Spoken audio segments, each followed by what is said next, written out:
আসসালামু আলাইকুম। আজকে আমি খাবো বালা চা। এই তো এটা আমি এখন ভর্তা বানাবো।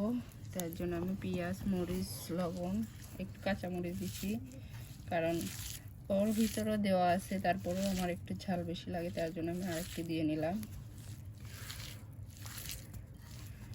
এর ভিতরে আমি এখন বালা চা দিয়ে দেবো।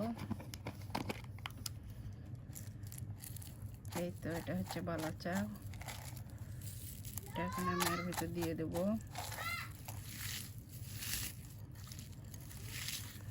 এটা হচ্ছে আমার বালা চা ভর্তা।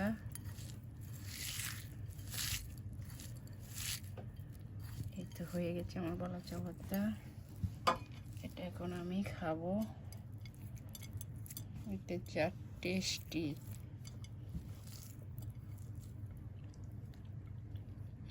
সেই স্বাদ, যা মনে করছিলাম আর কি, তার চেয়েও বেশি স্বাদ।